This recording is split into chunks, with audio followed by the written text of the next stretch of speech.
Okay, so for me, an exciting day. For you, I don't know. But I got something in the mail today, and I'm looking forward to opening it up and getting it installed. What's in the boxes? The dog's not interested in it, but I am. Anybody want to see? Ooh, this could be good. Okay, well, I just cut it.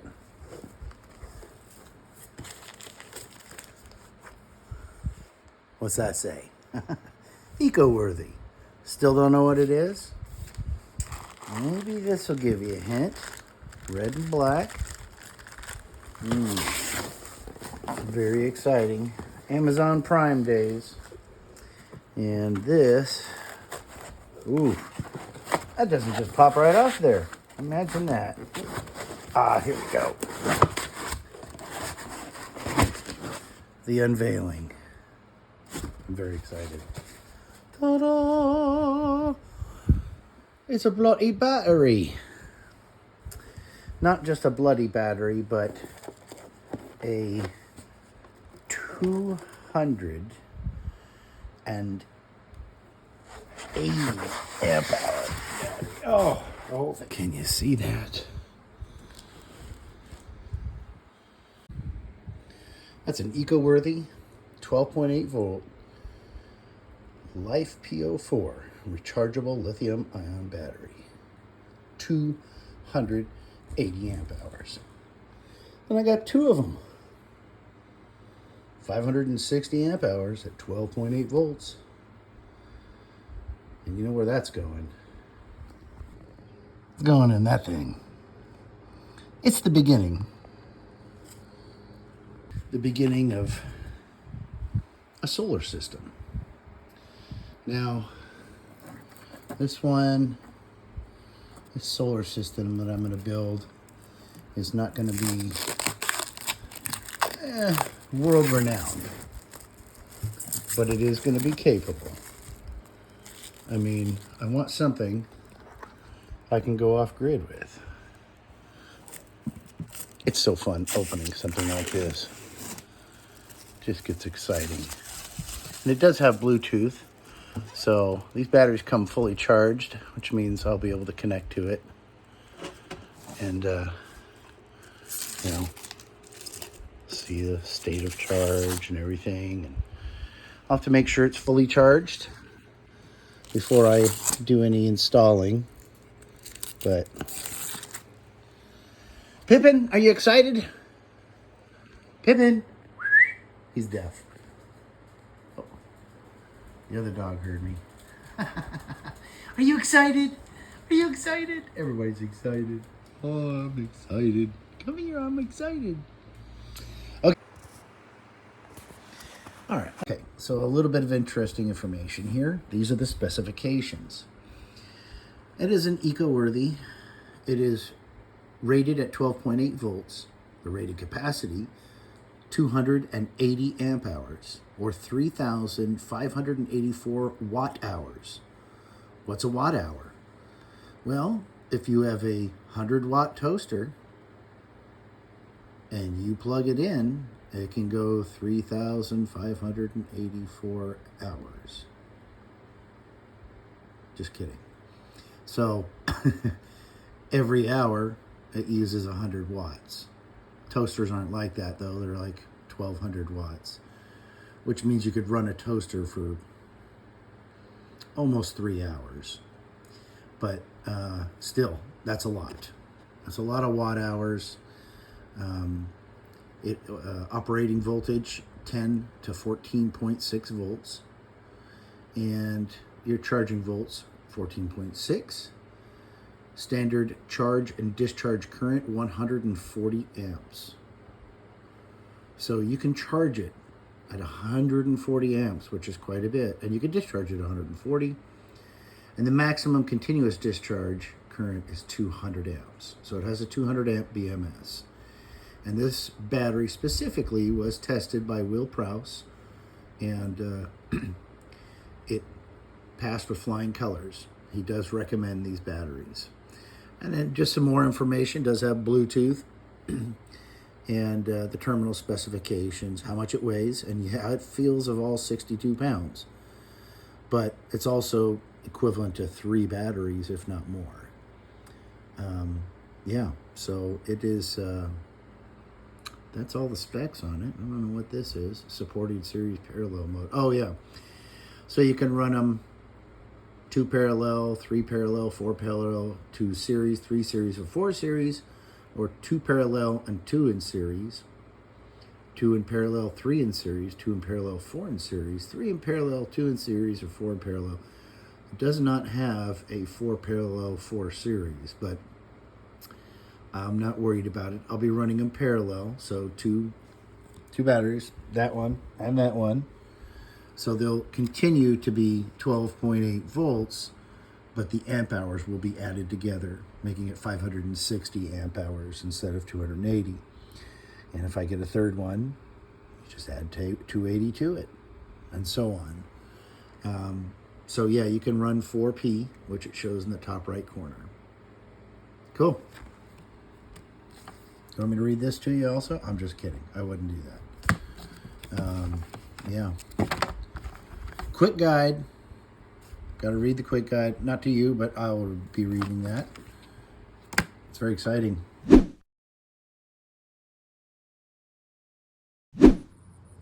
There's the RV. And a big box. Trash, right? Well, maybe. I got a couple of them here. You're about to find out what I'm going to do with that.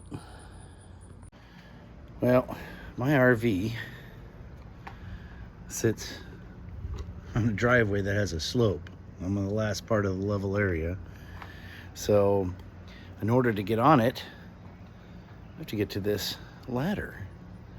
But the bottom rung is level with my chest. That's a long ways up. So I'm gonna get a secondary ladder so I can climb up on here without looking like an idiot.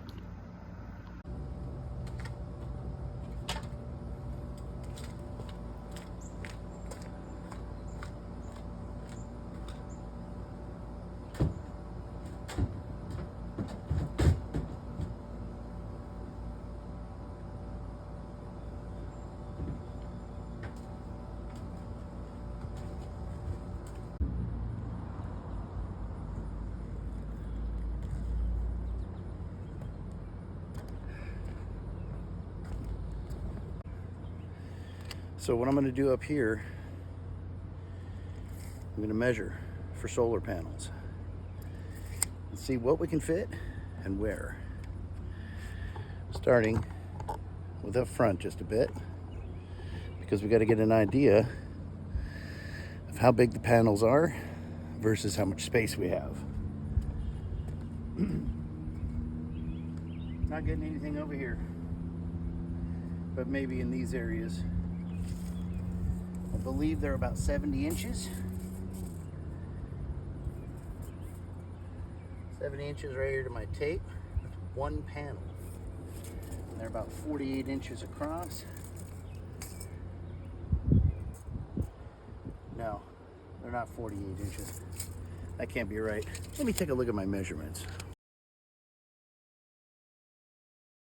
Okay, I had to look at my measurements. 67 by 44 is what they are. At least the ones I'm looking at right now. Rich Solar 450 watt bifacials. So I'm going to measure and see how 67 by 44 will fit. And can I even get 2 of them straight across? Let's see. All right, let's try this again. The 44 times 2 would be 88.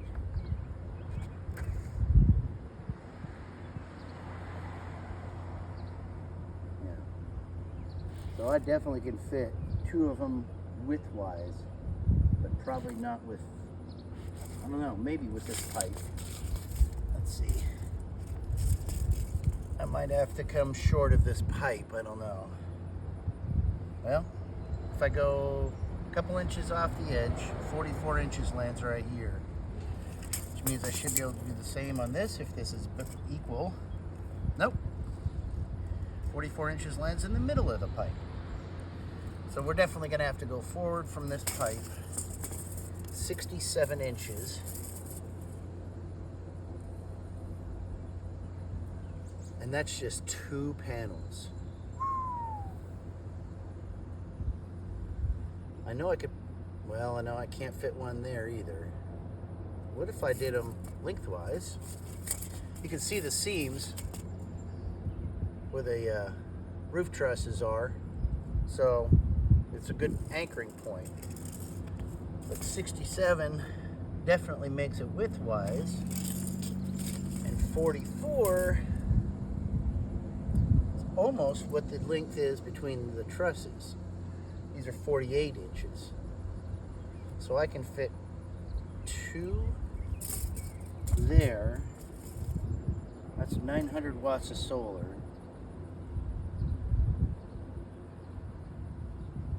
I'm not going to be able to fit any more if I go with 450 watt. Looks like I might end up having to go with 200 watt panels because these are not going to fit. There's too much stuff up here on this roof. I mean, I got a little bit of room over here. Definitely could fit a 200 watt panel there. I could probably fit one 450 watt panel up here, because it's probably more than 67 inches. Let's take a look.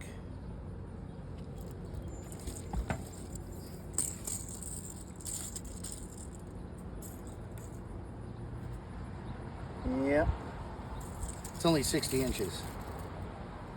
So width-wise, 450. I could do 2 450s there.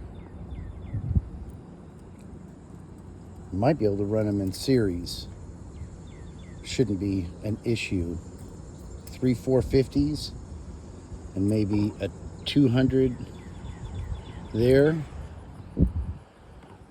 I don't know if I could fit one there because the 450 would be here, so that probably wouldn't fit. But I might be able to get a 200 watt panel here. Oh, this is fun. Definitely have room down here by the ladder. But I can't get a 450. Oops, sorry. I can't get a 450 in here because that's in the way.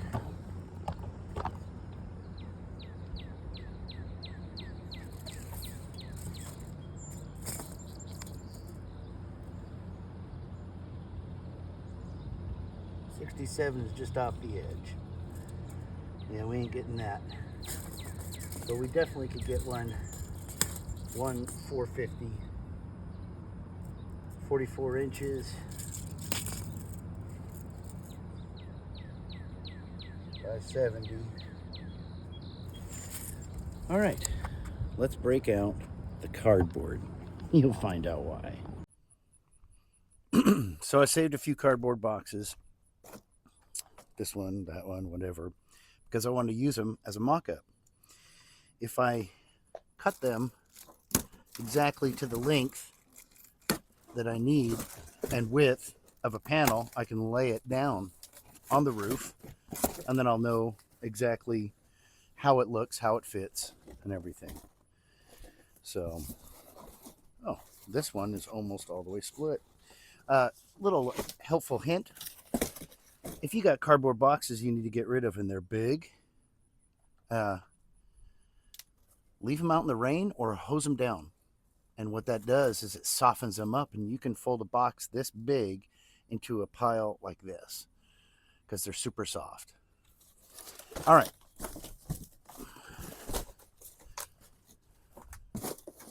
How's that look? That look like a solar panel?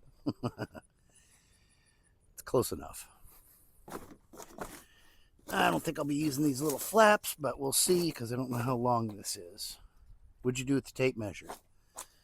All right, put the knife right there. So don't forget you put it there.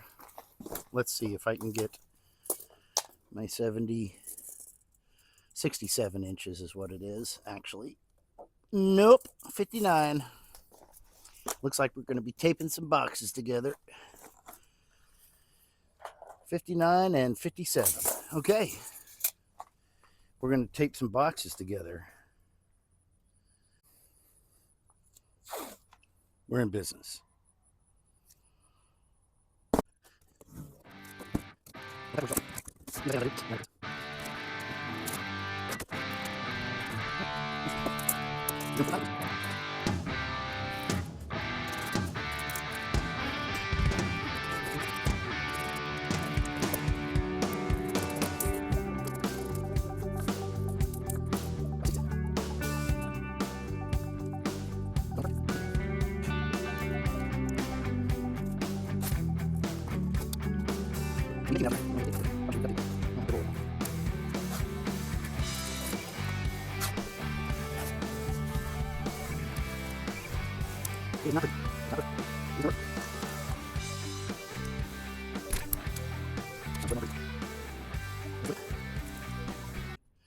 Try not to pay attention to all the huffing and puffing I'm doing. When a fat guy bends over and starts working on stuff, he loses his air. It just is what it is.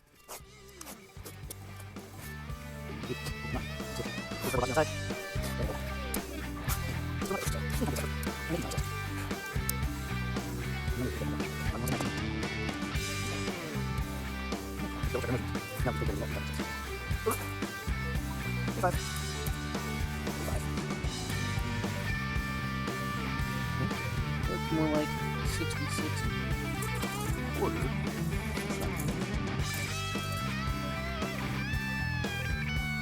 That's closer to 67, so we're a little light on this one. That's not bad. Okay. Shall we take it up to the roof and find out? Here comes the challenge. Get the cardboard, the camera, and me on the roof without the wind blowing anything away. Fun. All right, I don't know how much that's going to sway in the wind. Probably not as much as I will. Just need you to hold together for a few minutes, please. All right, the old one-handed ladder crawl.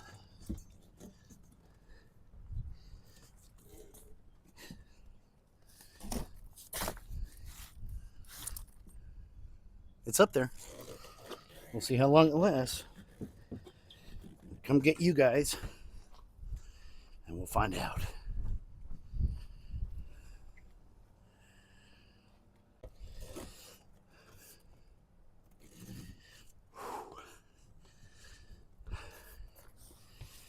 Let's check this first spot, huh? Oh yeah. It fits. But ooh, too much to the edge. So definitely something like that. Gets us walking space. Might be able to fit a tuner water there.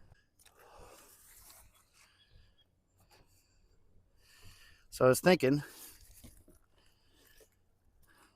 one like that, but I don't think it's going to fit two. Put my glasses right here.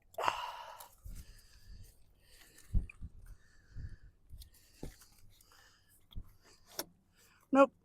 If it does, it's going to be damn close. I thought I could fit two. We double check that. Oh gosh. Yeah. They'll have to go this way. One like that.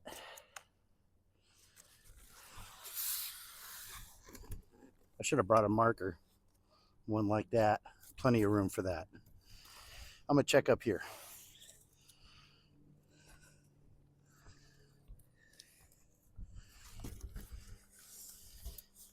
Yep, that works. Plenty of room. Okay, so 1, 2, 3, 4. just more cabling, that's all.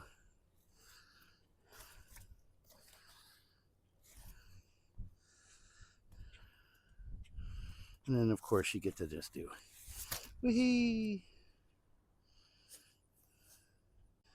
One other thing I'm going to consider, I lay a panel here and here, is how I'm going to mount them. Now, most solar panels come with a little Z bracket. They can bolt to the bottom of the panel and mount it down. But being that these are bifacial, I want some suspension so light can get underneath and give me extra power. So I think I'm going to do the channels here and here and here. So 4 channels to set the panels on top of, and that gives them a little bit of suspension. There'll be a gap in the middle that I can walk up or shimmy, and I'll keep them fairly close to the edge. The one up there, pretty self-explanatory, except for the curvature of that roof. So if I'm running a panel this way and I try to put channels, they're going to be suspended. I might have to bracket them up, put some washers under it or something to get them to hold flat and level. Here I don't have a problem, and at the back I don't have a problem. So 450, 1800 watts, and they run about 38 volts maximum open voltage, I believe. And CalSun, not Rich Solar. I was looking at the Rich Solars, but they're way more expensive for the exact same thing. And I watched some people do. Are you coming with me? I watched some people do some testing on the Rich Solars, and they did very well. They compared them to the Renogy's and stuff like that. So, yeah, the CalSun seemed like a good deal. Just a matter of putting together the money, saving up, buying them, and then getting the bracketry, installing them, wiring, fusing, blah, blah, blah, blah. Oh, my God. There's a lot to do. Okay. Well, thanks for sticking around to the end. At this point, we have the batteries, and we're planning out where we're going to put our solar panels. Based on the information that we have for the batteries and the solar panels, we will use that information in order to figure out what type of solar controllers we need, and also the type of inverter setup, which I'm most likely going to be going with Victron. I have built a solar system before with Renogy and some other components, and it worked perfectly fine. But this is a bigger project, and it's going to be more extensive use.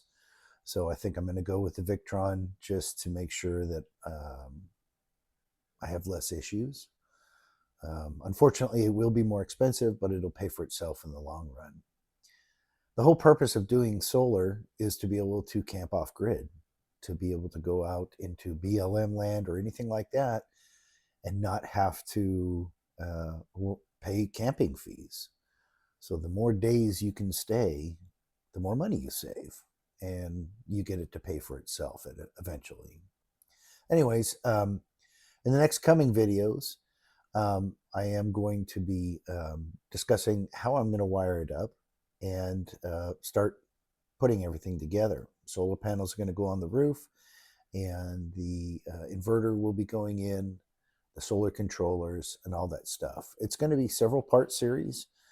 So if you're interested, don't forget to hit the subscribe button so that you can be notified when I drop a new video. And I will probably put this in a playlist specifically for solar on the RVs. And of course, this is not a how-to video. This is just how I do it video. So please keep that in mind. Okay, thanks for sticking around. Don't forget to like and subscribe. It really helps my channel.